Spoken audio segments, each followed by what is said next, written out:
إن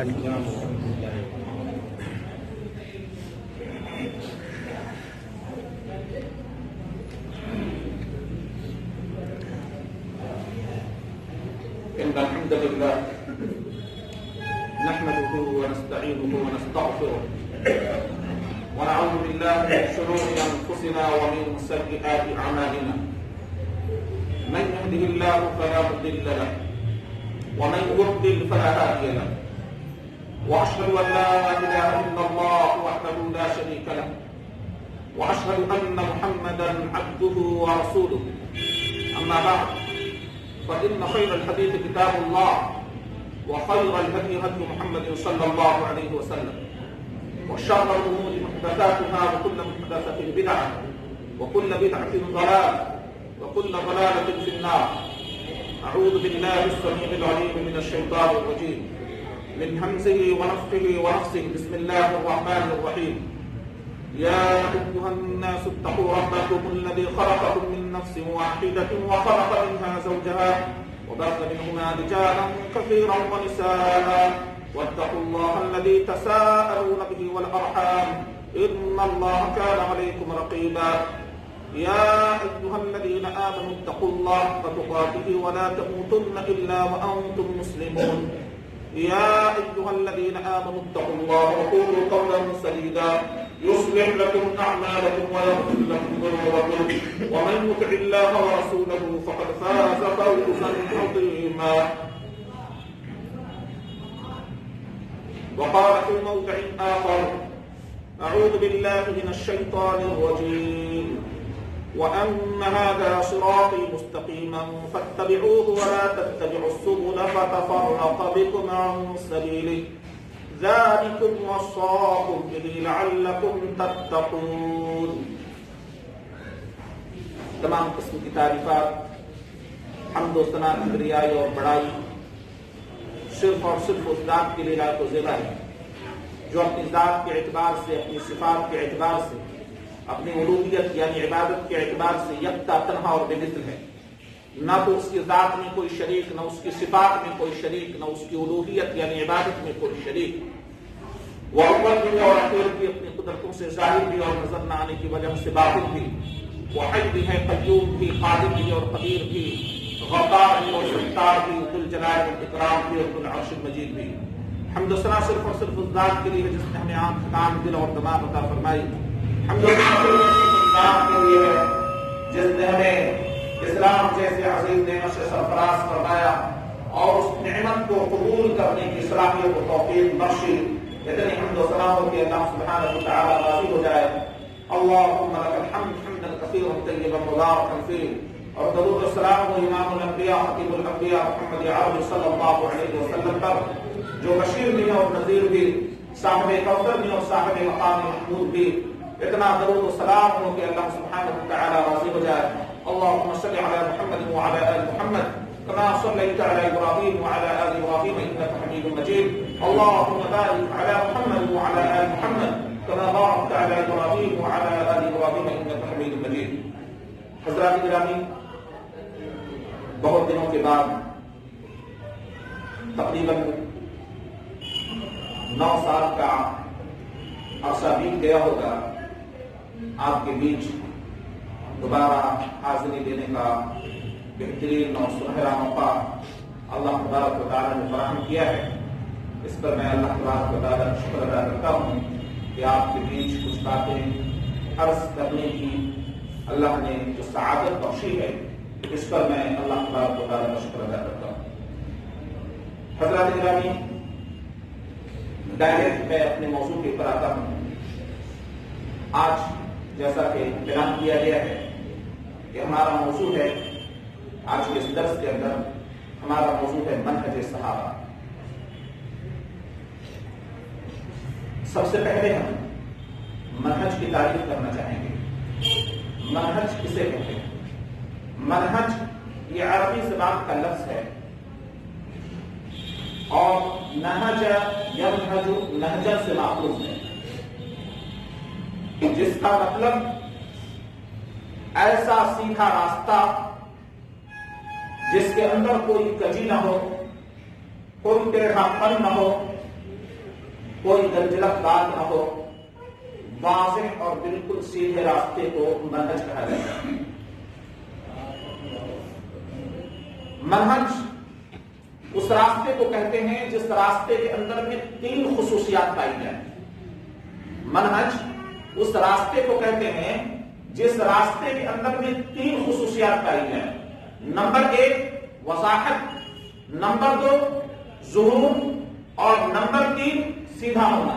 وضاحت کا مطلب یہ ہے کہ وہ راستہ بالکل واضح ہو، بالکل عیاں ہو، ڈھکی چھپی کوئی بات اس کے اندر میں نہ ہو، بالکل واضح راستہ، شاندار راستہ، کوئی پیچ و خم اس کے اندر میں نہیں، واضح راستہ، اور اس طرح ظاہر ہو، اس کے اندر میں کوئی تاریکی نہیں، بالکل روشنی ہی روشنی، ظاہر راستہ۔ نمبر 3 بالکل سیدھا ہونا، ایسا سیدھا جس کے اندر میں کوئی کجی نہ ہو، ایسے راستے کو منہج کہا جاتا ہے۔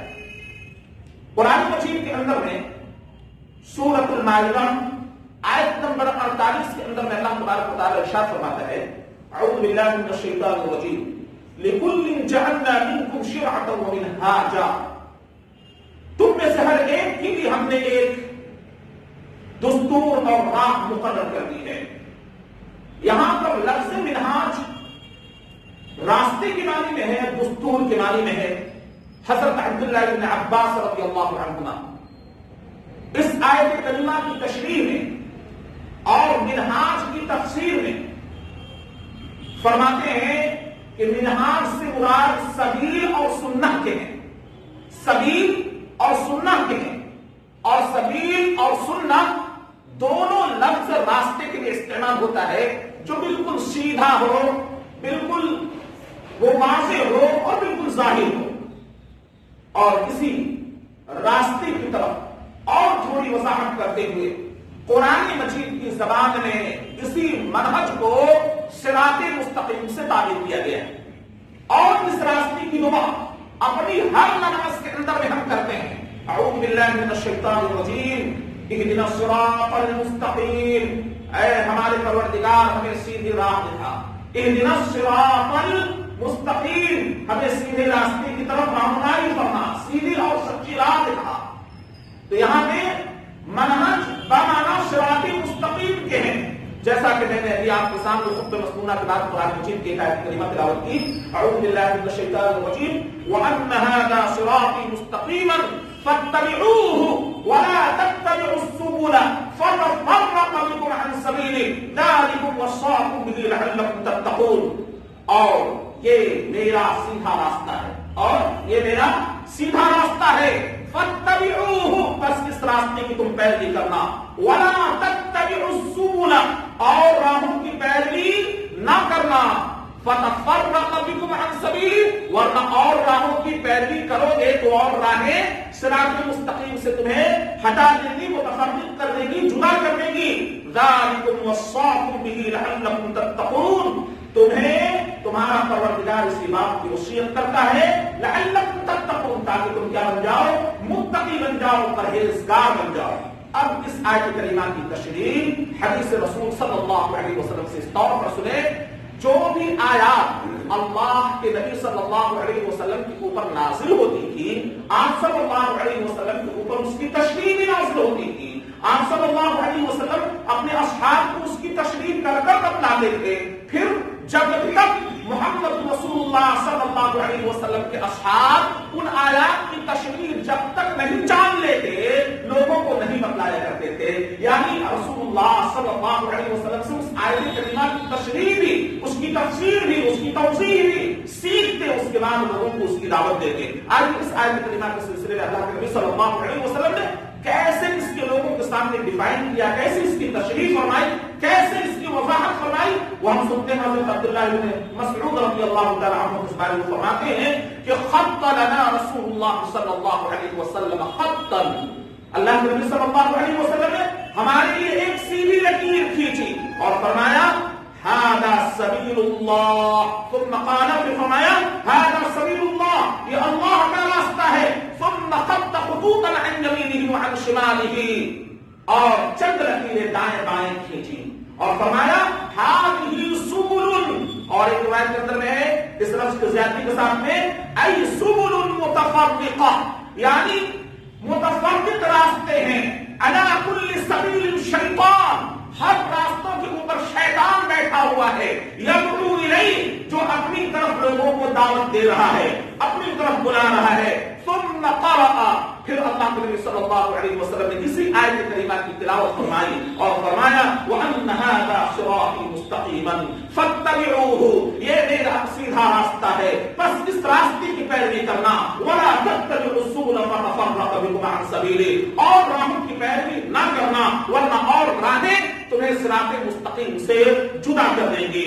یہ روایت مسند احمد جلد نمبر 1 صفحہ نمبر 43 کے اوپر مبنی ہے، اور علامہ امام ابن کثیر رحمۃ اللہ علیہ نے اس آیت کی تفسیر میں ایک اور حدیث نقل کیا ہے، ابان بن عثمان رضی اللہ تعالی عنہ، ابان بن عثمان رضی اللہ تعالی عنہ، وہ کہتے ہیں کہ ایک شخص عبداللہ بن مسعود رضی اللہ تعالی عنہ کے پاس میں آیا اور سوال کیا، یا ابن مسعود صراط مستقیم کیا ہے؟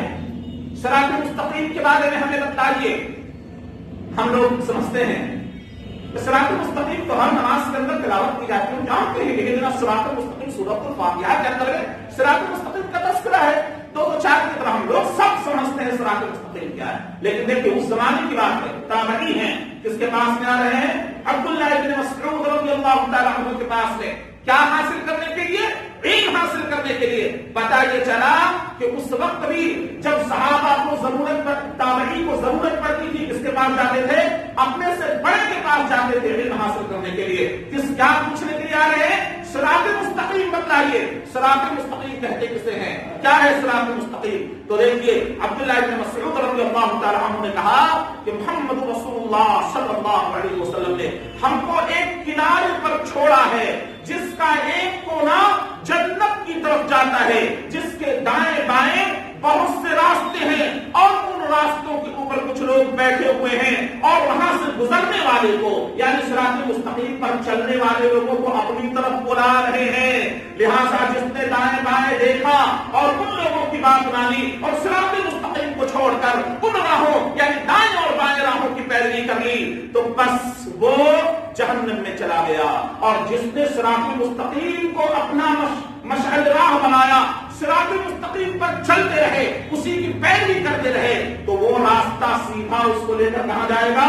جنت میں جائے گا۔ پھر عبداللہ بن مسعود رضی اللہ تعالی عنہ نے قرآن مجید کی اسی آیت کریمہ کی تلاوت فرمائی، اور اس کے سامنے یہی آیت کریمہ وَأَنَّ هَذَا صِرَاطِي مُسْتَقِيمًا فَاتَّبِعُوهُ وَلَا تَتَّبِعُوا السُّبُلَ فَتَفَرَّقَ بِكُمْ عَنْ سَبِيلِهِ تلاوت فرمائی۔ اور آگے علامہ امام ابن کثیر رحمۃ اللہ علیہ نے اللہ کے رسول صلی اللہ علیہ وسلم کا یہ فرمان بھی نقل کیا ہے کہ ترکتکم علی البیضاء لیلها کنہارها لا یزیغ عنها بعدی الا ہالک۔ فرمایا اللہ کے نبی صلی اللہ علیہ وسلم نے کہ میں نے تمہیں ایسے روشن شاہراہ پر چھوڑا ہے جس کی رات دن کی طرح روشن ہے۔ جس کی رات کس طرح ہے؟ دن کی طرح روشن ہے، بالکل واضح راستہ ہے۔ اس سے اعراض یعنی اس صراط مستقیم سے صرف وہی بھٹکتا ہے جس کی ہلاکت لکھی ہوئی ہوتی ہے، جو ہلاک ہونے والا ہوتا ہے، وہی اس راستے کو چھوڑ کر اور دوسرے راستے کی طرف کیا کر جاتا ہے؟ بھٹک جاتا ہے۔ اللہ کے نبی صلی اللہ علیہ وسلم سے اس سلسلے میں آخری دور کی جو روایتیں مروی ہیں، جو فتنوں و فسادات کے تعلق سے مروی ہے، حضرت حذیفہ رضی اللہ تعالی عنہ کہتے ہیں کہ لوگ رسول اللہ صلی اللہ علیہ وسلم سے خیر کے سلسلے میں دریافت کیا کرتے تھے، اور میں كنت اسألہ عن الشر مخافۃ ان یدرکنی، کہ رسول اللہ صلی اللہ علیہ وسلم سے میں شر کے بارے میں پوچھا کرتا تھا، فتنوں کے بارے میں دریافت فرمایا کرتا تھا کہ کہیں وہ فتنے ہمیں آ نہ دبوچ لے، یعنی اس خوف سے، اس ڈر سے کہ کہیں وہ فتنے مجھے آ نہ لے۔ لہذا میں نے اللہ کے نبی صلی اللہ علیہ وسلم سے کہا یا رسول اللہ انا كنا فی جاہلیت و شر، ہم لوگ زمانے جاہلیت کے اندر میں تھے، شر میں تھے، برائیوں میں زندگی گزار رہے تھے۔ یا اللہ کے نبی صلی اللہ علیہ وسلم، پھر اللہ تعالیٰ نے ہمیں خیر سے نوازا، آپ کے ذریعے خیر عطا کیا کہ آج ہمارا بالکل معاشرہ پاکیزہ ہو چکا ہے اور گندگیاں صاف ہو چکی ہیں، اتنا اچھا ماحول ہے، اس بہترین زمانے کے بعد میں کوئی شر کا زمانہ آنے والا ہے؟ اللہ کے نبی صلی اللہ علیہ وسلم نے فرمایا کہ نام ہاں، اس خیر کے بعد شر کا زمانہ آنے والا ہے۔ پھر فرمایا حذیفہ رضی اللہ تعالیٰ عنہ نے کہ اس شر کے بعد بھی کوئی خیر کا زمانہ ہوگا؟ فرمایا کہ نام ہاں، اس شر کے بعد بھی خیر کا زمانہ آئے گا، ولیکن فیہ دخل، لیکن اس خیر کے اندر میں کمزوری ہوگی۔ پوچھا حذیفہ رضی اللہ تعالیٰ عنہ نے یا رسول اللہ وہ کمزوری کیا ہوگی؟ فرمایا اللہ کے نبی صلی اللہ علیہ وسلم نے قوم یہدون بغیر ہدی، کہ ایسی قوم دنیا کے پردے پر ظاہر ہوگی جو میرے طریقے کے علاوہ طریقے کے اوپر ہوگی، جو میرے طریقے کے علاوہ طریقے کے اوپر ہوگی۔ تعرف منہ وتنکر، بعض باتیں ان کے اندر میں تم اچھی پاؤ گے اور بعض کا انکار کرو گے، یعنی بعض کے بارے میں تم ناپسندیدگی کا اظہار کرو گے، بعض باتیں ان کے اندر میں اچھی ہوں گی اور بعض باتیں ان کے اندر میں کیا ہوں گی؟ بری ہوں گی۔ یہ خیر کا زمانہ تو ہوگا، لیکن اس خیر کے اندر میں کمی ہوگی یہ کہ میرے طریقے کے علاوہ طریقے پر لوگ چلیں گے، کچھ باتیں ان میں اچھی ہوں گی اور کچھ کے اندر میں تم شرعی برائی دیکھو گے۔ اللہ کے نبی صلی اللہ علیہ وسلم کے صحابی رسول حذیفہ رضی اللہ تعالیٰ خود کہتے ہیں یا رسول اللہ، وہ جو خیر کا کمزوری والا خیر ہے اس کے بعد بھی کوئی شر کا زمانہ آنے والا ہے؟ اللہ کے نبی صلی اللہ علیہ وسلم نے فرمایا کہ نام ہاں، دعات الی ابواب جہنم، جہنم کے دروازے کے اوپر بلانے والے جہنم کی طرف لوگ کھڑے ہوئے ہوں گے اور جہنم کی طرف لوگوں کو دعوت دے رہے ہوں گے۔ حذیفہ رضی اللہ تعالیٰ عنہ نے کہا یا رسول اللہ، اللہ کے نبی اور وضاحت کی کہ جو ان کی بات مانے گا، جو ان کی پکار پر لبیک کہے گا، وہ اس کو جہنم کے اندر میں ڈال دیں گے۔ حذیفہ رضی اللہ تعالیٰ عنہ کہتے ہیں یا رسول اللہ صفہم لنا یا رسول اللہ، ہمارے لیے ان کے اوصاف بیان فرما دیں اللہ کے نبی صلی اللہ علیہ وسلم۔ فرمایا اللہ کے نبی صلی اللہ علیہ وسلم نے ہم من جلدتنا ویتکلمون بألسنتنا، وہ اور کوئی لوگ دوسرے نہیں ہوں گے، وہ ہماری ہی رنگ و نسل کے لوگ ہوں گے، ہماری ہی زبان بولیں گے، ہماری زبان میں گفتگو کریں گے۔ حذیفہ رضی اللہ تعالیٰ کہتے ہیں یا رسول اللہ، جب ایسا زمانہ آ جائے تو ہم کیا کریں؟ اس وقت کدھر جائیں؟ لوگ جہنم کے دروازے کے اوپر کھڑے ہو کر جہنم کی طرف دعوت دے رہے ہوں گے، ہماری بھی زبان میں گفتگو کریں گے، ہماری ہی طرح قرآن پڑھیں گے، دوسروں کو بلائیں گے۔ اس وقت کا زمانہ تو بڑا خطرناک زمانہ ہوگا، کدھر رہے؟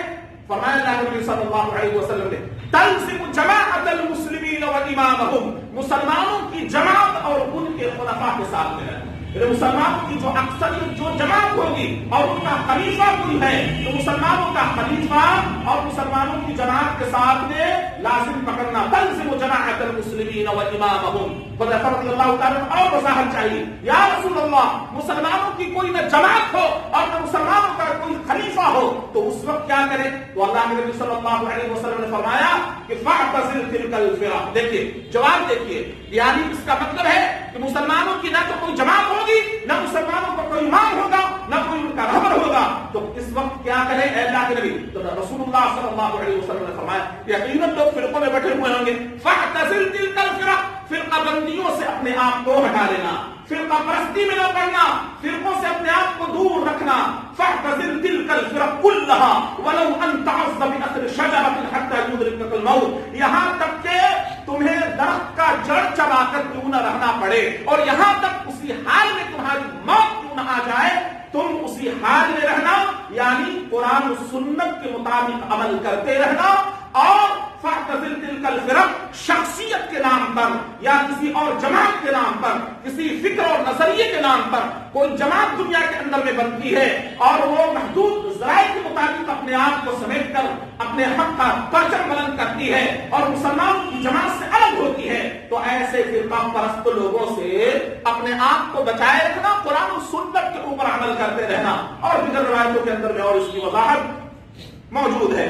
بہرحال امام دار الہجرہ حضرت امام مالک اور رحمہ اللہ نے اہل السنہ والجماعہ کو اس بات کی تنبیہ فرمائی کہ لن یصلح آخر هذه الامہ الا ما اصلح اولها، اسی راستے اور اسی منہج کی دعوت دیتے ہوئے فرمایا تھا کہ اس امت کے آخر لوگوں کی اصلاح اسی منہج اور اسی راستے سے ہو سکتی ہے جس سے اس کے اول کی ہوئی تھی، یعنی اللہ تبارک و تعالیٰ کی وحی جو رسول اللہ صلی اللہ علیہ وسلم کے اوپر نازل ہوئی اور آپ صلی اللہ علیہ وسلم نے جو سنت سنہ، جو طریقہ اور جو سبیل صحابہ کو بتایا اور صحابہ نے جس طریق اور جس سنہ کو اور جس چیز کو لیا وہی اصل معاملوں میں ہمارے لیے قابل اتباع ہے۔ اللہ کے نبی صلی اللہ علیہ وسلم نے اس کی اور وضاحت کر کے یہ بات ارشاد فرمائی تھی، فقد ثبت فی الحدیث الصحیح ان النبی صلی اللہ علیہ وسلم قال افترق اليهود على 71 فرقة وافترقت النصارى على 72 فرقة وستفترق هذه الأمة على 73 فرقة كلها في النار إلا واحدة قيل من هي يا رسول الله قال من كان على مثل ما أنا عليه وأصحابي وفي بعض الروايات هي الجماعة رواه البخاري والترمذي وابن ماجه۔ یہ ابن ماجہ، ترمذی اور سنن کی یہ روایت مشہور روایت ہے اور مختلف الفاظ کے ساتھ میں احادیث کی کتاب کے اندر میں یہ روایت مروی ہے اور محدثین اور ناقلین حدیث نے اس روایت کے اوپر صحت کا حکم لگایا ہے۔ اللہ کے نبی صلی اللہ علیہ وسلم نے فرمایا کہ یہود 71 فرقوں میں بٹ گئے، نصارہ 72 فرقوں میں بٹ گئے اور میری ایک امت 73 فرقوں میں بٹ جائے گی۔ تمام فرقے جہنم کی طرف، ایک فرقہ جو ہوگا وہ جنت کی طرف جانے والا ہوگا، ایک فرقہ ہوگا جو ناجی گروہ ہوگا جو جنت میں جائے گا۔ صحابہ نے پوچھا یا رسول اللہ وہ کون سی جماعت ہوگی، وہ کون سا فرقہ ہوگا؟ اللہ کے نبی صلی اللہ علیہ وسلم نے فرمایا کہ وہ لوگ ہوں گے جس کے مثل میں ہوں، یعنی جس بات پر میں ہوں اور میرے صحابہ ہیں، یعنی جس منہج کو اور جس راستے کو میں نے اختیار کیا ہے اور میرے صحابہ نے اختیار کیا ہے اور جس کی توضیح اور تمہید ہم نے کی ہے اور ہمارے صحابہ نے کی ہے، جو اس راستے کو اختیار کرے گا ما انا علیہ واصحابی، جس اصول اور ضابطے پر میں ہوں اور جس اصول اور ضابطے پر میرے صحابہ ہیں، جس راستے کے اوپر ہیں، اسی راستے کے اختیار کرنے والے اصل میں ناجی گروہ ہے۔ کسی شخصیت کا نام نہیں لیا، کسی فرقے کا نام نہیں لیا۔ دنیا کے اندر میں بہت سارے اپنے اپنے نام آج کل آ رہے ہیں اور مشہور ہو رہے ہیں، فلاں جماعت المسلمین تو فلاں فلاں فلاں، اس طرح سے ان کی ایک گروہ بنتا ہے اور پھر وہ فرقے کی شکل اختیار کر لیتا ہے۔ قرآن و سنت سے وہ جماعت کیا ہو جاتی ہے؟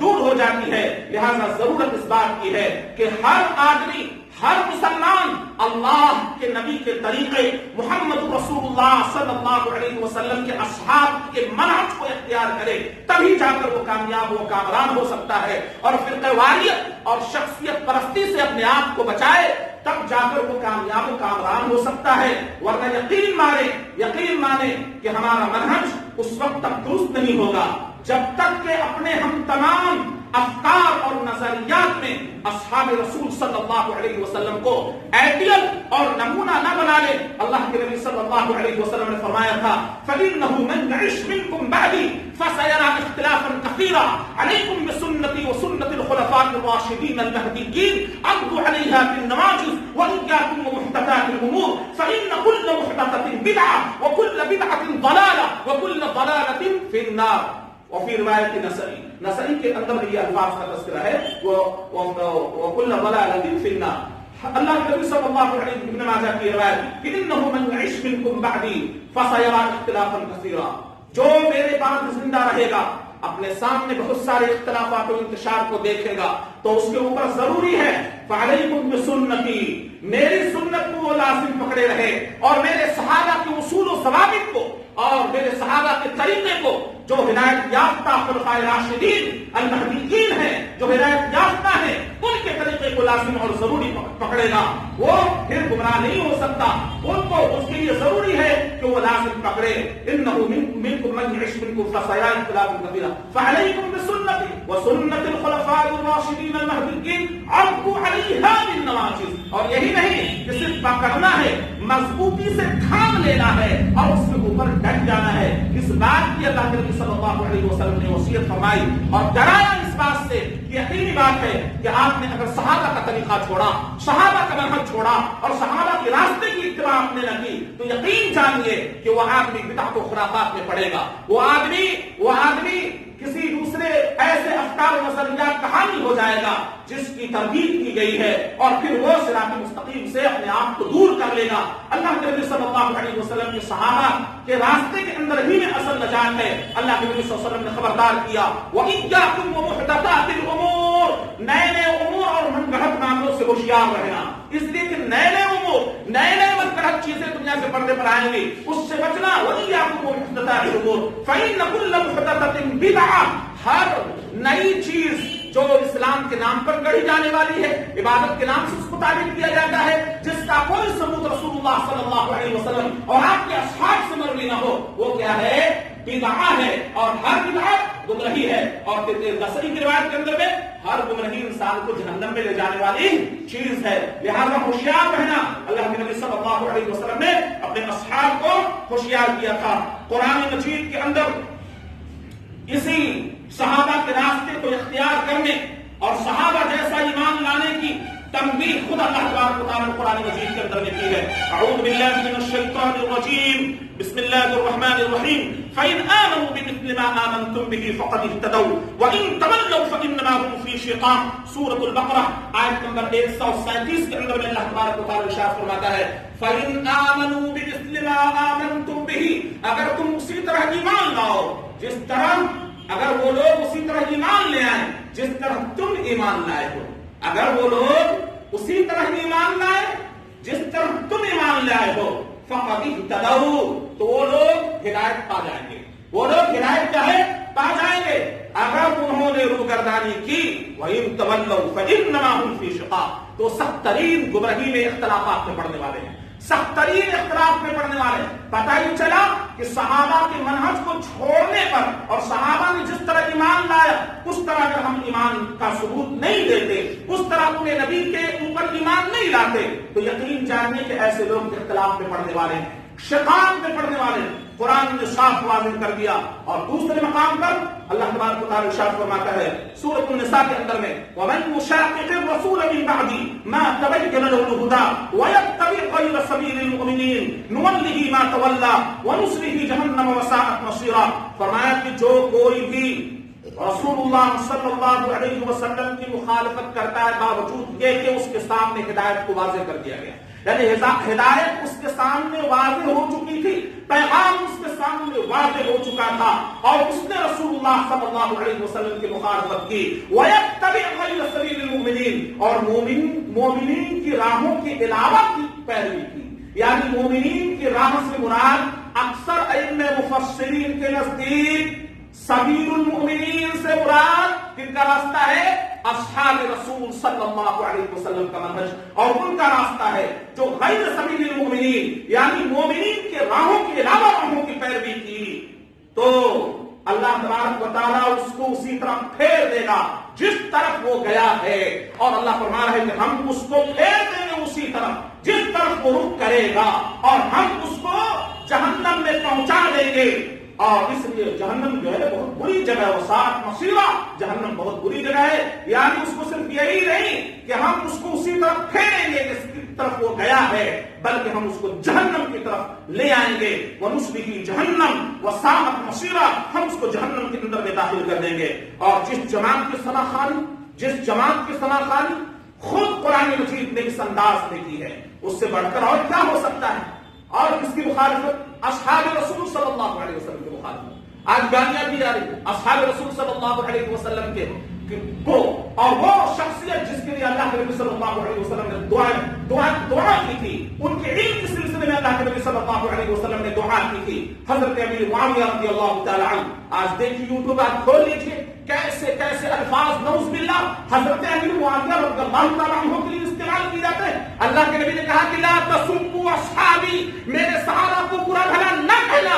آج ایک جماعت کھڑی ہوتی ہے اور امت کے سامنے وہی پرانی والی جو خوارجوں نے اختیار کیا تھا اور جو سمائی لوگوں نے اختیار کیا تھا، جو باقی لوگوں نے اختیار کیا تھا، اور حضرت علی رضی اللہ تعالیٰ عنہ کی جماعت میں شامل ہو گئے تھے، اور حضرت امیر معاویہ رضی اللہ تعالیٰ عنہ کی جماعت میں یہ دونوں باقی گروہ شامل تھے، اور پھر لڑایا تھا صحابہ رضی اللہ عنہم کو، پھر اللہ تبارک و تعالیٰ نے ان کے اوپر رحمت کی بارش فرمائی، ان کے گناہوں کا بخشش کا اعلان رضی اللہ عنہم ورضوا عنہ کر کے اللہ تعالیٰ نے پہلے کہہ دیا۔ اگر ان سے چوک ہوئی ہے، بھول ہوئی ہے، تو اللہ نے ان کی مغفرت پہلے فرما دی ہے۔ لہذا صحابہ کو برا بھلا کہنا، صحابہ رسول کو گالی دینا اور ان کو نعوذ باللہ یہ الفاظ استعمال کرنا کہ یہ امیر معاویہ رضی اللہ تعالیٰ عنہ اور ان کی پوری جماعت باغی تھی، یا حضرت امیر معاویہ نعوذ باللہ عاصی تھے، باغی تھے، کتنا بڑا جرم ہے اصحاب رسول صلی اللہ علیہ وسلم کے خلاف ایسے زبان استعمال کرنا، ایسے زبان کو کھینچ لینی چاہیے. اور امیر معاویہ رضی اللہ تعالیٰ عنہ کی شان میں وہ اپنی برتری پیش کرتا ہوا اہل بیت کی جانب سے ترجمانی کرتا ہوا نظر آنے والی شخصیت، جس کی تربیت اکثر لوگوں نے کی، مسلکی اور غیر مسلکی تمام لوگوں نے اہل سنت والجماعت کے علماء چیخ پڑے کہ ایسا رد جو انہوں نے امیر معاویہ رضی اللہ تعالیٰ عنہ کے خلاف جو زبان درازی کی ہے، جو اصحاب رسول ہیں جن سے اگر بھول چک بھی ہوئی تو اللہ نے ان کے بھول چک کو معافی کا اعلان کر دیا، رضی اللہ عنہم ورضوا عنہ سے اللہ تعالیٰ نے ان کو نواز دیا، اور جن کے علم اور جن کی صداقت اور جن کی ثبات قلبی کی دعا اللہ کے نبی صلی اللہ علیہ وسلم نے امیر معاویہ رضی اللہ تعالیٰ عنہ کے بارے میں کی، یا ان کی پوری جماعت جس میں اچھی خاصی تعداد اصحاب رسول صلی اللہ علیہ وسلم کی تھی، وہ ابو ہریرہ رضی اللہ تعالیٰ عنہ جن سے تقریباً روایتیں 5000 کے قریب میں مروی ہیں، بخاری کے اندر میں، مسلم کے اندر میں، ابو داؤد کے اندر میں، ترمذی کے اندر میں، ان کے خلاف میں زبان درازی کی گئی. اور ابو ہریرہ رضی اللہ تعالیٰ عنہ کو کہا جانے لگا کہ ایک بنو امیہ کی مولوی بن گئے تھے، اور بنو امیہ جو چاہتے تھے ابو ہریرہ موت کے ڈر سے وہی کہا کرتے تھے یا وہی حدیثوں کو بیان کیا کرتے تھے، باقی حدیثوں کو نعوذ باللہ چھپا لیا. یہ کتنی بڑی تہمت حضرت ابو ہریرہ رضی اللہ تعالیٰ عنہ کے اوپر لگ رہی ہے. بہرحال اس سے ہوشیار رہنا ہے، اور ایسے کلپ اور ایسے گفتگو آنے والا فتنہ، یہ یاد رکھیں کہ فتنہ تو بڑھتا ہی رہے گا اور ایسے لوگ پیدا ہوتے رہیں گے. آپ کو کیا کرنا ہے، آپ کو کس منہج کو اختیار کرنا ہے اور آپ کدھر جائیں گے، وہ صاف واضح ہے کہ جس صراط مستقیم پر، جس راہ پر اللہ کے نبی صلی اللہ علیہ وسلم نے ہمیں ڈالا ہے. کہا کہ لا تسبوا اصحابی، صحابہ کو گالی نہیں دینا ہے، تو نہیں دینا ہے. صحابی سے اگر کوئی غلطی بھی ہو گئی، سرزد ہو گئی، اللہ نے ان کی معافی کا اعلان پہلے کر دیا. ہم ان کی صداقت کو مانتے ہیں، ان کے عدول کو مانتے ہیں، ان کی روایتوں کو مانتے ہیں. ورنہ اگر امیر معاویہ کے اوپر کلام کریں گے، کاتب وحی کے اوپر کلام کریں گے، تو گویا آپ نے قرآن مجید کے اوپر ڈائریکٹ کلام کر دیا.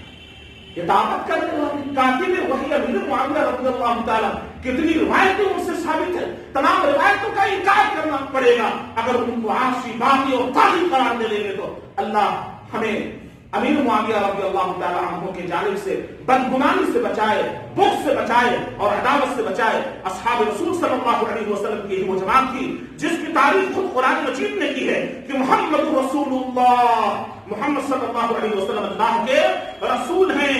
اور والذین معه اشداء علی الکفار رحماء بینہم، اور ان کے ساتھ میں جو لوگ ہیں وہ کفار کے اوپر سخت ہیں اور آپس میں ایک دوسرے کے اوپر کیا ہے، نرم ہیں. یہاں کیا ہو رہا ہے، آپس میں سخت دوسروں کے لیے نرم.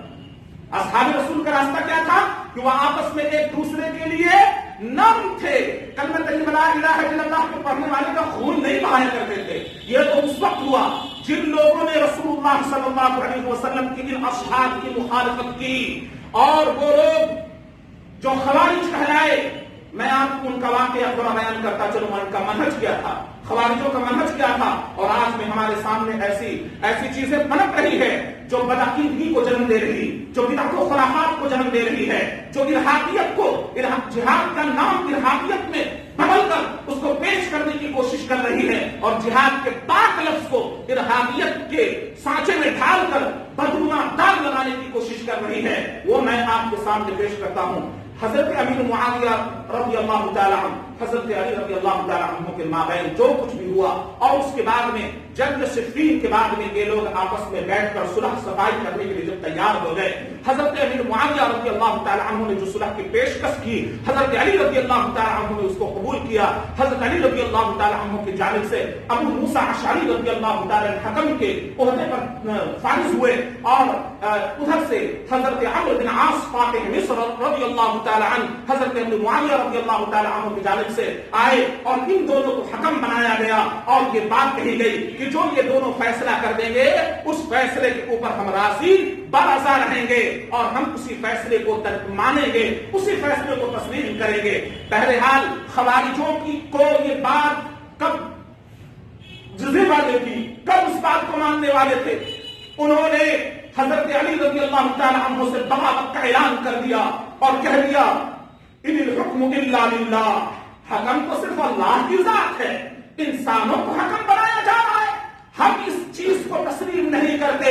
حضرت علی رضی اللہ تعالیٰ عنہ نے یہ تسلیم کر کر سمجھوتے کو اور اس روایت کو ان دونوں حکم کے اوپر گویا حکم ابو موسیٰ شریک کو بنایا ہے، گویا اللہ کی ذات کے اندر انہوں نے شریک کیا ہے، اور لا حاکم الا اللہ کا نعرہ اسی وقت بلند کیا گیا، لا حاکم الا اللہ کا نعرہ اسی وقت بلند کیا گیا، اور قرآن کے اس ظاہری لفظ سے یہ بات استنباط کر دی گئی کہ الحکم الا للہ، حکم نہیں ہے مگر صرف اللہ کے لیے۔ بہرحال یہ ظاہری الفاظ سے خوارجوں نے جو استدلال کیا اور نعرے جب بلند کرنے لگے، حضرت علی رضی اللہ تعالی عنہ کے کان میں جب یہ نعرہ گونجا تو انہوں نے کہا، یہ نہیں کہا کہ نعرہ غلط لگا رہے ہیں، یا یہ نہیں کہا، دیکھیے کتنا احتیاط کرتے تو صحابی رسول، انہوں نے کہا کلمۃ حق اريد بها الباطل، کلمہ حق ہے مگر اس کے ذریعے جو مراد لیا جا رہا ہے وہ باطل ہے، وہ غلط ہے۔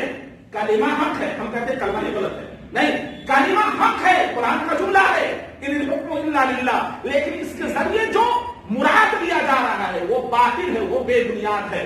پھر اس کے بعد میں حضرت علی رضی اللہ تعالیٰ عنہ سے یہ لوگ جن کی تعداد بعض روایتوں کے مطابق 6000، بعض روایتوں کے مطابق 10000، بعض روایتوں کے مطابق ان کی تعداد 24000 تک پہنچ گئی، یعنی ان کی تعداد بڑھتے بڑھتے کتنی پہنچ گئی؟ 24000 تک پہنچ گئی، اور روایتوں سے صرف اور صرف 10 یا 12000 کی تعین ہوتی ہے۔ بہرحال ایک بڑی جماعت حضرت علی رضی اللہ تعالیٰ عنہ سے الگ ہو کر حرورہ نامی جگہ پر یہ لوگ الگ ہوئے اور نعرے بلند کرنے لگے۔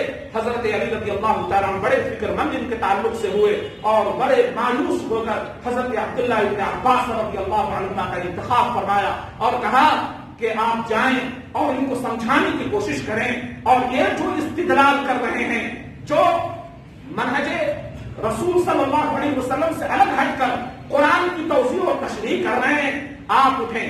اب بتائیے عبداللہ ابن عباس رضی اللہ عنہما اس دور کے کتنے بڑے عالم تھے جن کے لیے اللہ کے نبی صلی اللہ علیہ وسلم نے دعا کی تھی، اے اللہ ہمیں قرآن کا علم عطا فرما، کہ قرآن کی تشریح اور توضیح کا علم اللہ تبارک و تعالیٰ نے جن کو عطا کیا تھا، حضرت عبداللہ ابن عباس رضی اللہ عنہما کو بہت جو اللہ کے نبی صلی اللہ علیہ وسلم کی دعاؤں کا اثر تھا، وہ گئے اچھا جبہ پہنا، جب خارجیوں کے درمیان میں جب گئے تو کہا یا ابن عباس کیف حال، کیسے ہیں، کیوں آنا ہوا ہے، اور یہ جبہ یہ شاندار، سب سے پہلے ان کے لباس کے اوپر اشکال یہ کیا گیا کہ کیا بات ہے، اتنا حسین و جمیل اور اتنا خوبصورت جبہ پہن کر آپ یہاں تشریف لائے ہیں۔ تو کہا ابن عباس رضی اللہ عنہما نے کہ اس کے اندر، اس پہراوے کے اندر تم کون سی برائی پاتے ہو، جواب دو، اور میں تمہارے اوپر قرآن مجید کی آیت کریمہ پیش کر رہا ہوں، اعوذ باللہ من الشیطان الرجیم، قل من حرم زینۃ اللہ التی اخرج للعباد والطیبات من الرزق، فرمایا آپ کہہ دیجیے کون ہے جو اللہ تبارک و تعالیٰ نے جو زینت اپنے بندے کے لیے اللہ نے اختیار کیا، اللہ نے نازل کیا ہے، قل من حرم زینۃ اللہ التی، اللہ کی زینت کو کون ہے جو حرام کر دے، یعنی لباس کے تعلق سے، اور کون ہے جو پاکیزہ رزق جو اللہ نے عطا کیا ہے اس کو حرام کرنے والا کون ہوتا ہے۔ بس اس آیت کریمہ کو سن کر خارجی سب خاموش ہو گئے اور کہنے لگے کہ ابن عباس بتائیے کہ آپ آئے کیوں ہیں، کیا وجہ ہے؟ کہا تو سن لو، داماد رسول حضرت علی رضی اللہ تعالیٰ عنہ سے تمہاری کیا شکایت ہے، تم نے ان کا راستہ کیوں چھوڑا، ان کی پیروی سے بیزاری کا اظہار کیوں کیا، اور تم نے الگ اپنا امیر کا انتخاب کیوں کر لیا ہے، تم جواب دو۔ کہا کہ 3 باتیں پاتا ہوں، یعنی 3 باتوں کی وجہ کر ہم نے ان سے راستہ الگ کیا ہے۔ دیکھیے 3 باتیں ہیں جن کی وجہ کر ہم لوگوں نے راستہ الگ کیا ہے۔ کہا کہ وہ باتیں پیش کرو۔ حضرت عبداللہ ابن عباس رضی اللہ عنہما نے سامنے والے کی دلیل پہلے سنی۔ طریقہ کیا ہے کہ جب کوئی آدمی گمراہی کی طرف بڑھ جائے یا گمراہی کو اختیار کر لے تو اس کے لیے ضروری ہے کہ سامنے والے کے دلائل پہلے سن لیے جائیں، اس کے بعد رد کیا جائے۔ تو حضرت عبداللہ ابن عباس رضی اللہ عنہما نے کہا کہ حضرت علی رضی اللہ تعالیٰ عنہ کے خلاف جو باتیں ہو تم پیش کرو۔ بس انہوں نے پیش کیا۔ کہا کہ پہلی بات تو یہ ہے کہ انہوں نے اللہ تبارک و تعالیٰ کی ذات کے ساتھ میں شرک و کفر کیا ہے۔ اللہ حاکم ہے لہذا حاکم بندہ نہیں ہو سکتا، اور انہوں نے ابو موسیٰ اشعری کو حکم کے عہدے پر فائز کر کر اللہ کی ذات کے ساتھ میں شرک کیا ہے۔ جب تک وہ اپنے شرک و کفر کا سے براءت کا اظہار نہیں کرتے اس وقت تک ہم ان کو اپنا امیر تسلیم نہیں کر سکتے۔ نمبر 1۔ ہاں دوسری بات کیا ہے؟ کہا کہ دوسری بات یہ ہے کہ وہ انہوں نے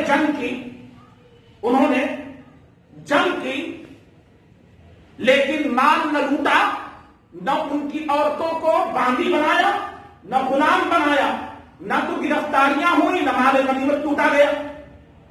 کہا کہ تیسری بات انہوں نے کہا کہ اگر وہ امیر المومنین، اگر وہ مسلمان تھے تو ان سے لڑنا حرام تھا، ان کا قتل کرنا کفر تھا۔ اگر وہ مسلمان نہیں ہے تو ان سے لڑنا جائز ہوا، ان کا مال بھی جائز ہوا، ان کی عورتوں باندیاں بنیں گی، ان کے لوگ غلام بنیں گے۔ تو یہ تو نہیں کیا انہوں نے۔ تیسری بات کہ انہوں نے صلح والے کاغذ سے امیر المومنین کا لفظ کاٹ دیا ہے۔ اگر وہ امیر المومنین نہیں ہے تو کیا وہ امیر الکافرین ہے؟ یہ تین باتوں کا جواب جب تک نہیں دے لیتے ہم لوگ ان کی اتباع کرنے والے نہیں ہیں۔ یہی تین وجہ پر ان سے ہم لوگ الگ ہوئے ہیں۔ اب بتائیے یہ پیشکش جو انہوں نے کی ہوگی اس وقت کے اگر تھوڑے موڑے پڑھے لکھے لوگ ہوتے تو ہاں بات تو صحیح ہے، یا تو بھاگ جاتے ان کی دلیل کو سن کر کے، کتنا ان الحکم الا للہ، قرآن سے دلیل دیا جا رہا ہے اور بات صحیح کہا جا رہا ہے کہ اگر کافر تھے، اگر وہ کافر تھے تو لڑنا صحیح ہوا اور ان کا مال غنیمت بھی صحیح ہوگا، ان کی باندیاں بھی بنیں گی اور لوگ بھی آئیں گے، غلام بھی بنیں گے وغیرہ وغیرہ۔ اور اگر وہ مسلمان تھے تو لڑنا ان سے کفر ہوا، اس لیے کہ مسلمان کو گالی دینا فسق ہے، اس سے قتال کرنا کفر ہے۔ یہ پیش کر رہے ہیں وہ، کتنا زبردست دلیل، کتنی شاندار دلیل۔ لیکن دیکھیے حضرت عبداللہ ابن عباس رضی اللہ عنہما نے کیا جواب دیا؟ کہا کہ میں تمہارے ان تینوں اشکالات کو قرآن اور صحیح حدیث کی روشنی میں دور کر دوں تو کیا تم باز آ جاؤ گے؟ کہا کہ ہاں اللہم نعم، ہم لوگ باز آ جائیں گے۔ پہلا جواب دیں اپنے ذوق کے مطابق ظاہری استدلال کے خوگر وہ اس من کہتے تھے کہ ابن عباس کے پاس میں کوئی جواب نہیں، لیکن دیکھیے کتنا زبردست استدلال اور کتنا فہم تھا عبداللہ ابن عباس رضی اللہ عنہما کو۔ انہوں نے کہا کہ سن لو، رہی بات تمہاری پہلی بات کی جو انہوں نے اللہ تبارک و تعالیٰ کی ذات حاکم ہے اور حاکمیت سے اللہ تبارک و تعالیٰ کی ذات میں انہوں نے حضرت ابو موسیٰ کو اشعری رضی اللہ تعالیٰ عنہ کو حکم کو عہدے پر فائز کرنے انہوں نے شرک کیا ہے، تو اس کا جواب یہ ہے اعوذ باللہ من الشیطان الرجیم بسم اللہ الرحمن الرحیم یا ایھا الذین آمنوا لا تقتلوا الصید وانتم حرم ومن قتلہ منکم متعمدا فجزاء مثل ما قتل من النعم یحکم به ذوی عدل منکم ھدیا بالغ الکعبہ۔ اس آیت کریمہ کی تلاوت انہوں نے فرمائی، سورۃ المائدہ آیت نمبر 95 کی تلاوت فرمائی۔ کون؟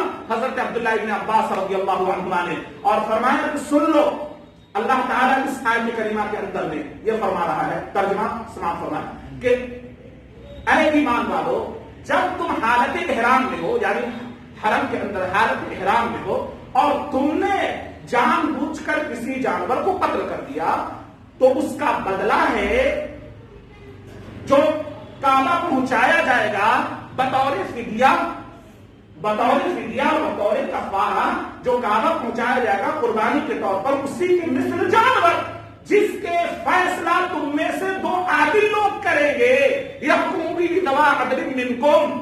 کہا ابن عباس رضی اللہ عنہما نے بتاؤ کہ ایک خرگوش یا ایک نیل گائے کے یا ایک ہرن کے ایک جنگلی جانور کے قتل کے اوپر حکم بنانا زیادہ موزوں ہوگا یا مسلمانوں کے آپس کے بہتے ہوئے خون کو روکنے کے لیے حکم بنانا یہ زیادہ ضروری ہوگا؟ جب ایک خرگوش کے قتل کے سلسلے میں جس کی قیمت 1 آنے 2 آنے ہو سکتی ہے اس میں جب حکم بنانا جائز ٹھہرا تو بتاؤ کہ اس کے اندر میں حکم بنانا ناجائز کیوں ٹھہرے گا؟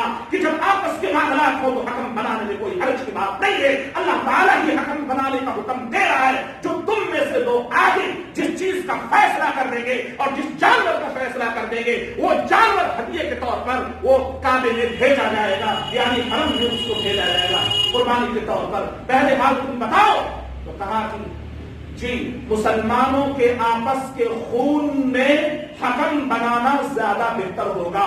ان کی زبان سے خود اقرار کروا لیا، کہا کہ اب آؤ سنو، وَإِنْ خِفْتُمْ شِقَاقَ بَيْنِهِمَا فَابْعَثُوا حَكَمًا مِنْ أَهْلِهِ وَحَكَمًا مِنْ أَهْلِهَا۔ سنو میاں بیوی کے اندر میں جب ناچاکی ہو جائے، شقاق ہو جائے، اختلاف ہو جائے اور اختلاف کا خدشہ ہو تمہیں کہ آپس میں نباہ نہ ہوگی، تو بس ایک حکم عورت کی جانب سے، گھر والے کی جانب سے، اور ایک حکم کس کی جانب سے، مرد والے کی جانب سے، شوہر کے گھر والے کی جانب سے مقرر کر لو. جو دو فیصلہ اللہ کی مرضی اور اس کی رضا کے مطابق دونوں کر لیں گے. ہو سکتا ہے اللہ تعالیٰ ان کے وجہ کر ان دونوں کے اندر میں ملاپ پیدا کر دیں. بہرحال جب میاں بیوی کے آپسی اختلاف کے اندر میں حکم بنانا یہ زیادہ موضوع ہے، یا مسلمانوں کے آپس کے اختلاف کے اندر میں حکم بنا کر معاملے کو درست کرنا یہ زیادہ، کہا کہ نہیں، مسلمانوں کے آپس کے معاملہ میں حکم کا بنانا یہ زیادہ موضوع ہوگا. تو بتاؤ کہ قرآن نے جب میاں بیوی کے اختلاف میں حکم بنانے کو جائز قرار دیا تو تم اس کو شرک کیوں قرار دے رہے ہو؟ اللہ تعالیٰ نے اس کا حکم دیا. بس انہوں نے کہا کہ ہاں پہلی دلیل سے آپ نکل گئے، یعنی پہلی بات ہمیں سمجھ میں آ گئی کہ بندوں کے آپس کے معاملات میں ایک دوسرے کو حکم تجویز کرنا اور فیصلے کے مطابق اس کے مطابق فیصلہ کرنا یہ شرک نہیں ہے. بہرحال وہ اپنی زبان سے بیک زبان سبوں نے کہنا شروع کر دیا کہ اس سے آپ نکل گئے. اب دوسری بات پیش کیجیے. دوسرا جو ہم لوگوں کا اشکال ہے کہ انہوں نے جنگ کی. بتاؤ امی عائشہ رضی اللہ تعالی عنہا کو تم اپنی ماں مانتے ہو یا نہیں؟ امی عائشہ رضی اللہ تعالی عنہا کو اپنی ماں مانتے ہو یا نہیں؟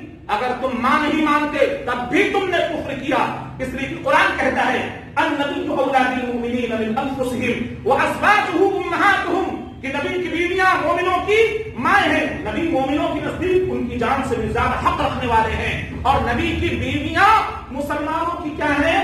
مائیں ہیں. بتاؤ امی عائشہ کو تم اپنی ماں مانتے ہو یا نہیں؟ اگر ماں نہیں مانتے تو بھی تم نے اس آیت کریمہ کا انکار کیا کہ قرآن کہتا ہے کہ وہ مائیں ہیں، اور رسول اللہ صلی اللہ علیہ وسلم کے آخری وقت تک ان کے گود کے اندر میں رسول اللہ صلی اللہ علیہ وسلم انتقال فرمائے ہیں. امی عائشہ رضی اللہ عنہا کو ماں ماننے میں جس مسلمان کو اشکال ہو سکتا ہے، انہوں نے کہا کہ امی عائشہ کو اپنی ماں مانتے ہیں. کہا کہ اپنی ماں کے ساتھ میں وہی کچھ کرنا پسند کرو گے جو کافروں کی عورتوں کے ساتھ میں کرتے ہو، یعنی ان کو باندھی بناتے ہو اور پھر ان کو لاتے ہو. بہرحال وہی تم رویہ اختیار کرو گے؟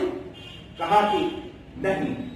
بس حضرت عبداللہ ابن عباس رضی اللہ عنہما کی اس دلیل سے کہا کہ بتاؤ اگر تم نے وہی حرکت کرنے کی کوشش کی تب بھی تم نے کفر کیا، اگر تم نے ماں ماننے سے انکار کر دیا تب بھی تم نے کفر کیا. دو کفر کے درمیان میں تم ہچکولے کھا رہے ہو. بتاؤ تم کیا کرو گے؟ بس کہا کہ آپ دوسری دلیل سے بھی نکل گئے. اب سنیے تیسری دلیل. صلح حدیبیہ کے موقع پر رسول اللہ صلی اللہ علیہ وسلم سے کتابت کس نے کی تھی؟ اللہ کے نبی نے کس سے کروائی تھی؟ وہی داماد رسول حضرت علی رضی اللہ تعالی عنہ سے. سنو، جس وقت صلح کے پیپر پر تم میں سے بہت سے لوگ ہوں گے اور ہم میں سے بہت لوگ وہاں پر موجود تھے، اور ہم لوگوں نے دیکھا کہ حضرت اللہ کے نبی صلی اللہ علیہ وسلم سے جب کفار کی صلح ہو رہی ہے، اور وہاں پر اللہ کے نبی صلی اللہ علیہ وسلم نے فرمایا تھا کہ اے علی اکتب لکھو کہ ما صلح محمد رسول اللہ صلی اللہ علیہ وسلم علی ما ھذا، کہ وہ چیز ہے، یہ صلح ہے جس کے اوپر محمد صلی اللہ علیہ وسلم نے، محمد رسول اللہ صلی اللہ علیہ وسلم نے صلح کی ہے. تو کفار کے جو سفیر آئے ہوئے تھے، جو ایلچی تھے، انہوں نے کہا کہ ہم اگر آپ کو رسول اللہ مانتے تو یہ جھگڑا ہی نہیں، لہذا رسول اللہ کے الفاظ کو کاٹ دے. اللہ کے نبی نے کہا کہ اللہ کی قسم، اے اللہ تو گواہ رہنا کہ میں اللہ کا رسول ہوں، میں اللہ کا رسول ہوں. اگر یہ مانے یا نہ مانے، اے علی مٹا دو اس لفظ کو، لکھو محمد بن عبداللہ. حضرت علی رضی اللہ تعالی عنہ نے بعض روایتوں کو بتانے کی آتا ہے کہ انکار کیا، یا رسول اللہ یہ ہمت نہیں کہ میں رسول اللہ کے لفظ کو مٹاؤں. کہا وہ لفظ مجھے دکھلاؤ جہاں پر وہ تم نے لکھا ہے. بس حضرت اللہ کے نبی صلی اللہ علیہ وسلم نے خود اس لفظ کو مٹا دیا اور کہا کہ یہ صلح محمد بن عبداللہ کی جانب سے ہے. پھر دوسری اسی طریقے سے بات آئی کہ سن لو کہ رسول اللہ کے لفظ کو جب خود رسول اللہ، جب وہ اللہ کے رسول تھے، کسی عارضی مسئلے میں عارضی طور پر یہ کہ صلح ہو رہی ہے اور اس بنیاد پر کہ صلح قائم ہو جائے رسول اللہ کے لفظ کو مٹا دینے سے کیا رسول اللہ نہیں تھے؟ اگر امیر المومنین سے حضرت علی رضی اللہ تعالیٰ عنہ نے صلح کرنے کے لیے اس لفظ کو مٹایا تو کیا تم بتاؤ کہ رسول اللہ صلی اللہ علیہ وسلم کی ذات گرامی حضرت علی رضی اللہ تعالیٰ عنہ سے بڑی ہوئی تھی یا نہیں؟ کہا کہ ہاں رسول اللہ صلی اللہ علیہ وسلم کی ذات گرامی حضرت علی سے بڑی ہوئی تھی. کہا کہ کفار سے مصالحت کرنے کی وجہ سے جب رسول اللہ کے لفظ کو مٹایا جا سکتا ہے تو مسلمانوں کے آپس کی صلح کرنے میں خلیفۃ المسلمین کا لفظ اگر مٹا دیا گیا تو کیا تمہارے تیسرے اعتراض سے میں نکل گیا؟ کہا کہ اللہ آپ نکل گئے. 1800 یا 2000 کے قریب لوگ واپس آئے، یعنی 2000 لوگوں نے رجوع کیا اور حضرت علی رضی اللہ تعالی عنہ کے ساتھ ہو لیے. باقی ہر قسم کے لوگ، سبائی عقیدے کے لوگ اس کے اوپر جمے رہے اور اسی منہج کے اوپر قائم رہے اور آخر کار نہروان کے 38 ہجری کے اندر میں حضرت علی رضی اللہ تعالی عنہ نے جو ان سے ایک معاہدہ تھا کہ ٹھیک ہے تم مسجد کے اندر میں نماز پڑھ سکتے ہو، یہ کر سکتے ہو، مسلمانوں کا آپس میں خون نہ بہانا، ان کے راستے کو تنگ نہ کرنا، لیکن انہوں نے کیا کیا؟ لوٹ مار بھی کیے، مسلمانوں کے خون بھی بہائے اور اس طرح نہیں پہلے کفر ثابت کرتے پھر ان کو قتل کرتے. اس طرح سے معاملہ ہوتا ہے ان کا. ان نہروان کے موقع پر جو خوارجوں میں سے ہی ایک شخص تھے، بعد میں انہوں نے یا اسی موقع پر ان کو یہ تنبیہ ہو گئی تھی جس کو مصنف ابن ابی شیبہ نے اس واقعے کو نہروان کے واقعے کو نقل کیا ہے کہ دیکھیے کتنے متشدد قسم کے یہ لوگ تھے اور کیسے دل کا کتنا بغض کے اندر میں اصحاب رسول صلی اللہ علیہ وسلم کے خلاف میں بھرا ہوا تھا. یہ خارجی لوگ دیکھیے قرآن مجید کو تو کہتے تھے، قرآن مجید تو ہماری زبانوں کے اوپر بولتی ہے. حضرت علی رضی اللہ تعالیٰ عنہ نے کہا تھا کہ کیا کہتے ہو، یہ مذہب تمہارے درمیان میں آ کر فیصلہ کرے گا؟ کہا کہ قرآن سے جو کچھ پوچھنا ہے وہ میری زبان پر جاری ہے. ہم لوگ قرآن کے حافظ ہیں اور قرآن کو پڑھتے ہیں اور قرآن کو اللہ نے ہماری زبانوں کے اوپر جاری کر دیا ہے. یہ علمی شعرا تھا ان کا اور علمی ذوق کے اندر بھی اتنے عجیب و غریب مبتلا تھے کہ اصحاب رسول صلی اللہ علیہ وسلم کو کہا کرتے تھے یہ لوگ سب کے سب خاص پرست لوگ ہیں. اپنے آپ کو کیا کہا کرتے تھے؟ ہم شعرا تھے، اپنی جانوں کو اللہ تبارک و تعالیٰ کے حق کے لیے ہم نے بیچ دیا ہے. یہ ان کا مذہب اور مسلک تھا. ایک راوی بیان کرتا ہے کہ نہروان کے موقع پر جب یہ لوگ نکلے، مختصر واقعہ میں بیان کرتا ہوں، یہ نہر کوجی کی طرف جا رہے تھے. جب نہر کو انہوں نے پار کر لیا، ایک بستی سے ان کا گزر ہوا، ایک چادر پوش انسان کانپتا ہوا ان کے سامنے آیا. خارجیوں کی ایک جماعت کے گروہ میں سے کسی نے ان کو دیکھ لیا. ان کے سردار نے ان سے سوال کیا تم کون ہو؟ ہم تو ان کو پہچانتے نہیں تھے کہ وہ صحابی رسول عبداللہ بن خباب بن ارط رضی اللہ تعالی عنہ ہیں. یعنی خباب بن ارط رضی اللہ تعالی عنہ کے بیٹے کون؟ عبداللہ تھے. اور جنہوں نے روایتیں بھی نقل کی ہیں وہ خارجیوں نے ان کو پکڑ لیا. کہا کہ تم صحابی رسول ہو؟ کہا کہ ہاں. پس خارجیوں نے ان کو گرفتار کر لیا. کہا اللہ کے نبی صلی اللہ علیہ وسلم سے کچھ حدیثیں سنے ہو تو ہمیں بھی سناؤ. دیکھیے رسول اللہ صلی اللہ علیہ وسلم کی بات بھی مانتے ہیں اور حدیثیں بھی سننے، حدیث سناؤ. کہا کہ رسول اللہ صلی اللہ علیہ وسلم نے ایک حدیث بیان کی، موقع محل کی حدیث انہوں نے بیان کی. فرمایا کہ القائم فيها خير من القائم والقائم فيها خير من الماشي والماشي فيها خير من الساعي من تشرف لها فاستشرفه فمن وجد فيها ملجأ أو معاذا فليعوذ به. یہ روایت انہوں نے کہا کہ میں نے اپنے والد محترم خباب بن ارط رضی اللہ تعالیٰ عنہ سے یہ روایت ہم نے سنی ہے اور میں تمہارے سامنے اس روایت کو بیان کر رہا ہوں. عبداللہ بن خباب بن ارط رضی اللہ تعالیٰ عنہ نے جب اس روایت کو بیان کیا اور کہا ان کے سامنے کہ گھر کے اندر میں ایسا فتنہ رونما ہوگا کہ گھر کے اندر بیٹھنے والا شخص کھڑے ہونے والے شخص سے بہتر ہوگا اور کھڑے ہونے والا شخص چلنے پھرنے والے شخص سے بہتر ہوگا اور چلنے پھرنے والا شخص صحیح دور گھوم کرنے والے شخص سے بہتر ہوگا. فرمایا کہ فتنہ اسے جو آدمی ان فتنوں کی طرف دور سے جھانکے گا وہ اس فتنے کے اندر میں مبتلا ہو جائے گا. اور فرمایا کہ جو جہاں کہیں بھی پناہ کی جگہ پالے اسے چاہیے کہ وہ پناہ لے لے. بس خارجیوں نے ان کو دبوچ لیا، پکڑ لیا اور ان کا منشا سمجھ گئے کہ وہ ہم ہی لوگوں کے بارے میں یہ کہتا ہے. بس پکڑ کر ان کو گرفتار کر لیا. ان کے ساتھ میں ایک حاملہ کنیز بھی تھی جو عبداللہ بن خباب بن ارط رضی اللہ تعالیٰ عنہ کی کنیز تھی. ان کو بھی پکڑ لیا اور لے کر چلے اور راستے میں چل رہے ہیں اور ان میں سے کسی ایک شخص نے گرا ہوا ہے کھجور اٹھا کر کھا لیا تو ان میں سے اس کا امیر کہتا ہے کہ تم نے کھجور کھا کر معاہدے کی پاسداری نہیں کی ہے، بدعہدی کا معاملہ کیا ہے، معاہدہ یہ ہے کہ یہاں کی گری ہوئی کھجور تک ہم نہیں کھا سکتے۔ پھر اس میں سے ایک شخص نے چلتے ہوئے خنزیر کو تھوڑا سا خراچ لگا دیا اپنے نیزے سے تو کہنے لگے تم نے خنزیر کو مار دیا، خنزیر کو تم نے زخمی کر دیا۔ یہاں کا معاہدہ یہ ہے کہ اس خنزیر کو مارنے کے ہم نہیں مار سکتے چونکہ یہاں پر ہم خون نہیں بہا سکتے ہیں، ہمارا معاہدہ یہ ہوا ہے۔ تو عبداللہ بن خباب بن عرط رضی اللہ تعالی عنہ نے کہا کہ میں تم سے اس سے زیادہ حرمت والی چیز تمہارے سامنے نہ بیان کروں؟ کہا کہ ہاں بالکل تم بیان کر سکتے ہو۔ کہا کہ سنو، جو اس سے یعنی اس خنزیر اور کھجور سے زیادہ حرمت والی جو چیز ہے وہ میں ہوں اور یہ باقی ہے، وہ میں ہوں اور یہ باقی ہے۔ خارجیوں نے اس کے اوپر ان کے منہ بند کر دیے اور نہر خوفی کے پاس لے جا کر ان کو بکری کی طرح ذبح کر دیا، اور پھر یہی نہیں، ان کی جو کنیز تھی حاملہ کنیز اس کے پیٹ پھاڑ دیے اور اس کے بچے کو باہر نکال کر قتل کر دیا۔ یہ ان کی صفاقی کا عالم تھا۔ ایک طرف تو وہ خنزیر کے بارے میں مسئلہ بیان کر رہے ہیں، کھجور کے سلسلے میں مسئلہ بیان کر رہے ہیں اور قتل اس کو کر رہے ہیں۔ صحابی رسول صلی اللہ علیہ وسلم عبداللہ بن خباب بن عرط رضی اللہ تعالی عنہ کو بکری کی طرح ذبح کرنے میں ان کو کوئی ہچکچاہٹ نہیں ہوئی، لیکن بہت سارے لوگوں نے جب وہ واقعہ دیکھا تو بہت سارے لوگ اندر خفا بھی تھے کہ ایسا نہیں کرنا چاہیے تھا، لیکن پھر بھی اکثریت ان میں سے وہی تھی جو اصحاب رسول صلی اللہ علیہ وسلم سے دشمنی کرنے والی تھی۔ آخرکار حضرت علی رضی اللہ تعالی عنہ نے ان کے خلیفہ سے مطالبہ کیا کہ جن لوگوں نے عبداللہ بن خباب بن عرط رضی اللہ تعالی عنہ کو قتل کیا ہے بس اس کو ہمارے حوالے کرو، اور جن لوگوں نے اس گاندھی کا پیٹ پھاڑا ہے اور شہید کیا ہے اس کو بھی ہمارے حوالے کرو، اس لیے کہ میں قصاص لوں گا۔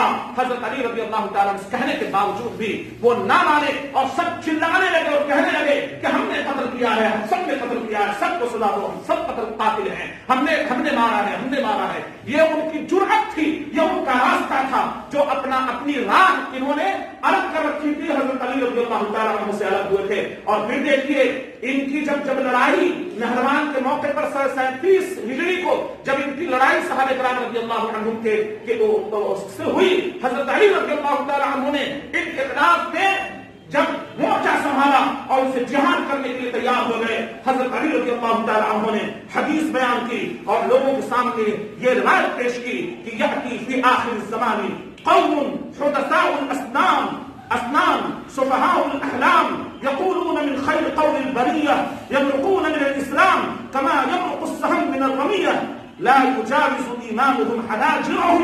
اس طرح کی جو حدیثیں تھیں حضرت علی رضی اللہ تعالیٰ عنہ نے جو رسول اللہ صلی اللہ علیہ وسلم سے سنی تھی، بیان کی کہ آخری زمانے میں ایسی قوم دنیا کے پردے پر رونما ہوگی جو عمر کے اعتبار سے بالکل کچی ہوگی، یعنی اس کے اندر میں اکثر جھوکڑے لوگ ہوں گے، نوجوان قسم کے لوگ ہوں گے، حدثاء الاسنان سفهاء الاحلام، عقل کے بالکل کمزور ہوں گے، سفهاء الاحلام عقلی اعتبار سے بالکل کمزور ہوں گے، یقولون من قول خیر البریہ، کہ وہ لوگوں کے اندر میں سب سے بہترین گفتگو کرنے والے ہوں گے، یقولون من خیر قول البریہ، لوگوں میں بہترین گفتگو کرنے والے، لیکن معاملہ کیا ہوگا؟ عمل کے اعتبار سے اتنے ہی کوتاہ ہوں گے، ان کا قول اور عمل دوسرے سے بالکل مختلف ہوگا۔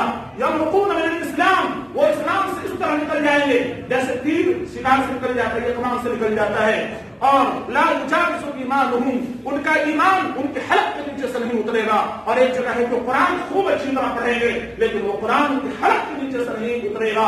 ان کا منہج اور ان کا راستہ یہ ہوگا کہ قرآن کے ظاہری الفاظ سے استدلال کر کے لوگوں کے اوپر اس آیت کریمہ کو فٹ کرنے والے ہوں گے۔ اب اسی نقش قدم پر چلتے ہوئے بڑی بڑی جماعتیں دنیا کے پردے پر وجود میں آئی، اور کسی نے وہی خارجیت کا نعرہ جو صحابہ کرام رضی اللہ عنہم، تابعین اعظام، تبع تابعین سے، ائمہ دین سے جو کلمے کی تشریحات مروی ہے وہ یہ ہے لا الہ الا اللہ، ای لا معبود بحق الا اللہ۔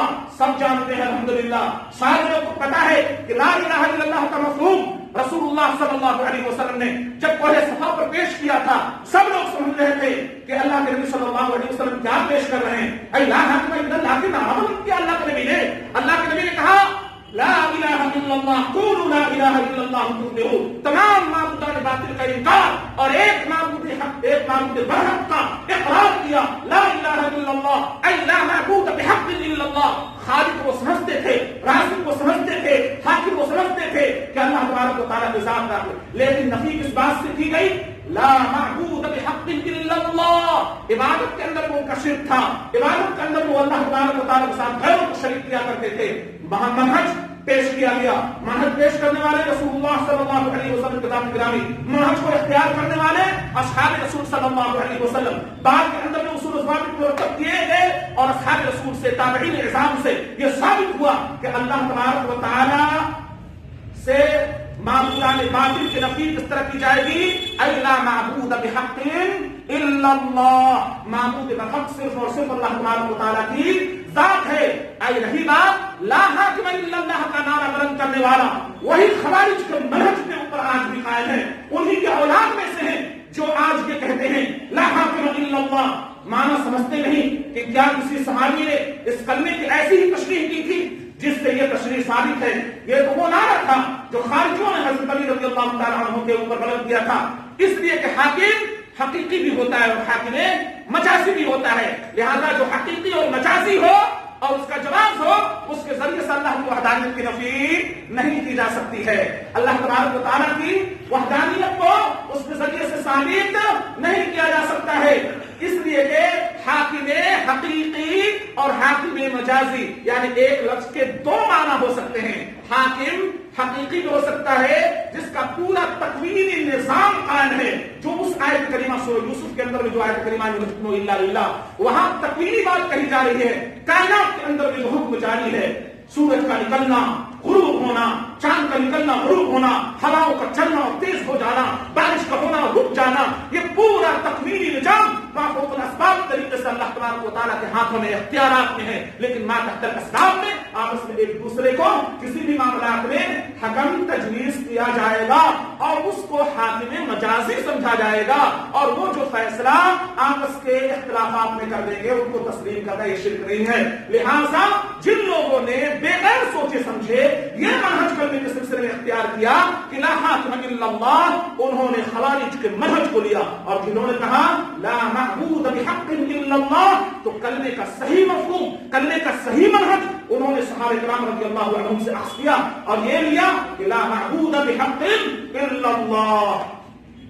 یہ آج کے اس درس کی اندر جو تشریحات آپ کے سامنے پیش کی گئی ہیں اور منہج صحابہ سے الگ ہٹ کر جو جماعت ہوئے زمین کے اوپر رونما ہوئی، جو جماعت صحابہ سے منہج سے الگ ہٹ کر آئی، ان کے اندر میں کیا کیا خرابیاں تھیں میں آپ کو بتاتا چلوں. ایک اور واقعہ، عبداللہ بن سبا خارجیوں کا کہہ لیجیے سردار ذریعہ ہے، خارجیوں کے وجود کا ایک ذریعہ ہے. یہی سواری تھے جنہوں نے عثمان غنی رضی اللہ تعالیٰ عنہ کو قتل کیا اور ان کے ساتھ اپنے ساتھ بہت سارے ایسے مکتب فکر کو اکٹھا کیا. یہ شخص ظاہر ہوتا ہے بصرہ کے اندر میں اپنا لبادہ اوڑھ کر، جو یہودی صفت انسان تھا، یہودیت سے آیا ہوا تھا. بظاہر اس نے سب سے پہلے بصرہ سے ہجرت کر کے مدینہ آیا. مدینے کے اندر اس نے اسلام قبول کر لیا اور اسلام قبول کر کے اپنی بزرگی کا پرچار کرنا شروع کر دیا اور پھر بیک وقت ایک شوسہ چھوڑ دیا، ایک بدعقیدگی کا شوسہ. اور وہ شوسہ تاریخی کتابوں کے اندر میں موجود ہے، جو آج ہم مسلمان بھی اس کو ہاتھوں ہاتھ لیے ہوئے نظر آتے ہیں اور کہتے ہیں کہ جو اس عقیدے کا حامل نہ ہو وہ مسلمان نہیں ہے. آئیے وہ عقیدہ کیا ہے؟ وہ عقیدہ عبداللہ بن سبا نے جو سب سے پہلے اپنی بزرگی کا اظہار کر کے وہ مدینے کے اندر میں جو اعلان کیا تھا، وہ کہا تھا، کیا کہا تھا؟ حضرت عیسیٰ آ سکتے ہیں تو محمد رسول اللہ صلی اللہ علیہ وسلم ہمارے نبی کیوں نہیں آ سکتے؟ اور پھر حضرت علی رضی اللہ تعالی عنہ کی شان میں غلو کرتے ہوئے الوہیت کے مقام پر فائز کیا تھا. یہ بد عقیدہ، اب یہ عبداللہ بن سبا، یہ بد عقیدہ شخص سن 35 میں جس کا ظہور ہوتا ہے، سن 35 ہجری کے اندر اس شخص نے اپنی بزرگی کا اعلان کیا، مدینے کے اندر بھی آواز لگائی اور پھر قرآن مجید کی آیات کی غلط تشریح لوگوں کے سامنے بیان کرنی شروع کر دی. جو کم علم لوگ تھے اس عقیدے کو لے کر کہ واقعی ہمارے رسول تو انتقال نہیں کیے ہیں، ہمارے رسول تو انتقال نہیں کیے ہیں، قبر میں وہ ایسے ہی ہیں جیسے مراقب ہوتا ہے، قبر میں وہ ایسے ہی ہیں جیسے مراقب ہوتا ہے۔ میں پوچھتا ہوں بغیر کسی مسلک و مشرق کے کہ صحابہ رضی اللہ عنہم کا اس معاملے میں عقیدہ کیا تھا؟ حضرت ابوبکر صدیق رضی اللہ تعالی عنہ رسول اللہ صلی اللہ علیہ وسلم کے جنازے پر آئے اور آپ نے اپنی چادر جو اڑائی ہوئی تھی ہٹایا، پیشانی مبارک کا بوسہ لیا، اور اس کے بعد میں حضرت عمر رضی اللہ تعالیٰ عنہ کا تیور دیکھیے، وہ کہتے تھے ہمارے نبی انتقال نہیں کیے ہیں، ہمارے نبی کا معاملہ ایسے ہی ہے جیسے موسیٰ علیہ السلام کا معاملہ تھا کہ حضرت موسیٰ علیہ السلام کو طور پر گئے تھے، ہمارے نبی بھی اسی طرح گئے ہیں، پھر روح واپس ان کے جسم کے اندر پلٹ آئے گی اور لاش مبارک چارپائی پر رکھی ہوئی ہے۔ حضرت ابوبکر صدیق رضی اللہ تعالیٰ جب آتے ہیں عقیدے کو صاف کرتے ہیں، حضرت عمر رضی اللہ تعالیٰ نبی کی تلوار لیے ہوئے کہتے ہیں کہ کوئی بھی یہ کہے گا کہ محمد رسول اللہ صلی اللہ علیہ وسلم انتقال فرما گئے، موت ان کے اوپر آ گئی ہے، اس کو ہم ذبح کر دیں گے، اپنی تلوار سے اس کو ہم خبر دیں گے۔ بہرحال یہ منافق لوگ سمجھتے ہیں کہ رسول اللہ صلی اللہ علیہ وسلم انتقال کر گئے، اب دوبارہ نہیں آئیں گے، نہیں ہمارے نبی آئیں گے۔ حضرت عمر رضی اللہ تعالیٰ عنہ کو اس بات پہ یقین نہیں ہو رہا تھا۔ کون ہے؟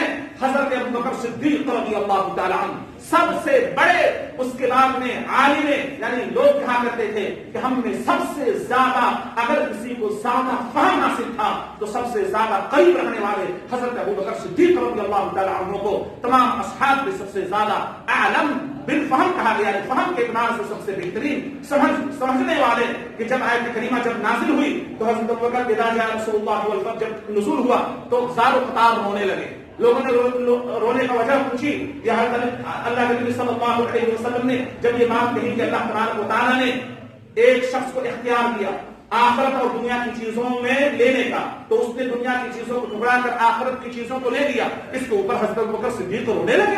لوگوں نے کہا کہ اس بڈھے کو کیا ہو گیا کہ بار بار رونے لگتا ہے، جب دیکھو رونا شروع کر دیتا ہے۔ لیکن لوگوں نے بعد میں کہا جب اللہ کے نبی صلی اللہ علیہ وسلم انتقال فرما گئے، کہنے لگے کہ ہاں ابو بکر ہم میں سب سے زیادہ عالم تھے، سب سے زیادہ فہم تھے، وہ سمجھ گئے تھے کہ اب ہم میں نبی اب اس دنیا سے رخصت ہونے والے ہیں، اب چلے جانے والے ہیں۔ بہرحال منبر سنبھالا اور عقیدہ پیش کیا، من کان یعبد منکم محمدا، بخاری کے اندر میں اور دیگر سورت کی کون سی کتاب ہے جس کے اندر یہ عبارت موجود نہیں ہوگی؟ فرمایا کہ من کان یعبد منکم محمدا فإن محمدا قد مات، سن لے تم میں جو شخص محمد رسول اللہ صلی اللہ علیہ وسلم کی تابعداری کرتا تھا، محمد رسول اللہ صلی اللہ علیہ وسلم انتقال فرما چکے ہیں، قد مات، موت واقع ہو چکی ہے۔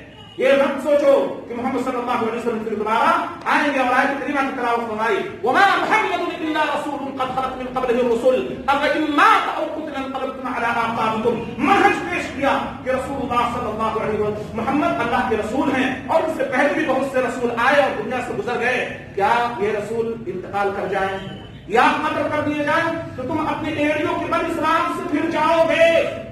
عقیدہ واضح کیا، مسلک واضح کیا اور منہج واضح کیا۔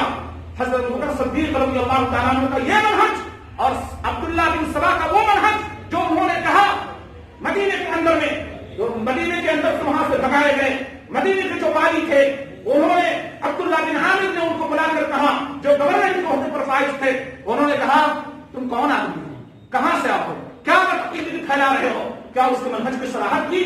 آج کتابوں کے اندر لکھا جاتا ہے کہ رسول اللہ صلی اللہ علیہ وسلم نعوذ باللہ ایسا ہی ہے جیسے مراقب کی حیثیت ہے، ان کو موت نہیں آئی، حیات دنیاویہ ان کو حاصل ہے۔ اور کسی کتاب والے نے لکھا کہ نعوذ باللہ ان کے قبر کے اندر میں ازواج مطہرات بھی پیش کی جاتی ہیں، اور نعوذ باللہ ایسے الفاظ لکھے یہ سب باشی بھی نعوذ باللہ پڑھاتے ہیں۔ یہ کیا ہے؟ یہ کون سا عقیدہ ہے؟ یہ کون سی بات ہے جو رسول اللہ صلی اللہ علیہ وسلم کو حیات دنیاویہ؟ یاد رکھیں اہل السنہ والجماعت کا مسلک اور مشرب یہ ہے کہ نبی انبیاء جو ہوتے ہیں ان کا جسم مٹی کے اوپر حرام، مٹی نہیں کھا سکتی، ان کا جسم مٹی کے اوپر کیا ہے؟ حرام ہے، موت انہیں آئی ہوتی ہے۔ اب وہ کیا ہے؟ برزخی زندگی کے اندر میں وہ اعلیٰ مقام پر فائز ہیں، دنیاوی کوئی چیز انہیں حاصل نہیں ہوتی،